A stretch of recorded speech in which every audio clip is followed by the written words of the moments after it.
मरकज में हुकूमत बनाने का ऐलान एक जानिब नून लीग ने किया है तो दूसरी जानिब तहरीक इंसाफ ने मरकज और पंजाब में MWM से मिलकर हुकूमत बनाने का ऐलान किया। बानी PTI ने इसकी मंजूरी भी दे दी है। खैबर पख्तूनख्वा में PTI के जानिब से जमात इस्लामी के साथ इत्तेहाद के ऐलान के बाद सियासी सूरत-ए-हाल अचानक तब्दील हो गई। बाजौड़ के हलकों से जीतने वाले जमात इस्लामी के दोनों कैंडिडेट्स दोबारा गिनती में हार गए। खैबर पख्तूनख्वा में जमात इस्लामी के पास अब कोई नशिस्त नहीं रही।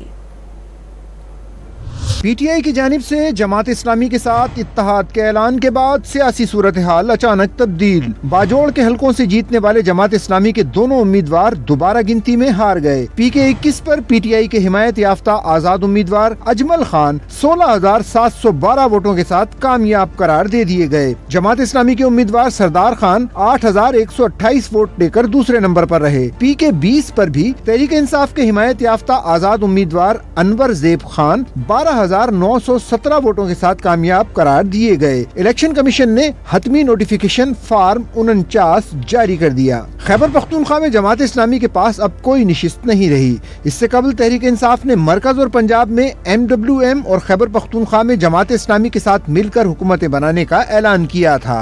हमारी दो पार्टीज के साथ उन्होंने अप्रूवल की है। सेंटर में और पंजाब में हम MWM के साथ कोalition बनाएंगे, सेंटर और पंजाब में, और KP में रिजर्व सीट्स के लिए हम जमात इस्लामी के साथ कोalition बनाएंगे।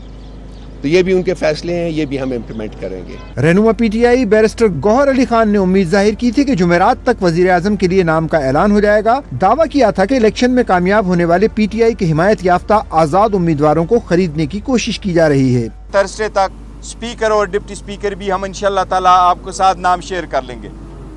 सेंट्रल में प्राइम मिनिस्टर, चीफ और स्पीकर, और पंजाब में भी चीफ मिनिस्टर और स्पीकर की सीट इंशाल्लाह ताला वो भी आपके साथ थर्सडे तक हम नाम शेयर कर लेंगे। हमने इस बात की शदीद मजम्मत करते हैं जिन लोगों को अप्रोच किया गया, उनको पैसों का कहा गया। इवन मेरे पास जो कि सबूत वो पैगाम पहुंचा है, वो इवन 10-10 और 25-25 करोड़ तक ऑफर की गई है।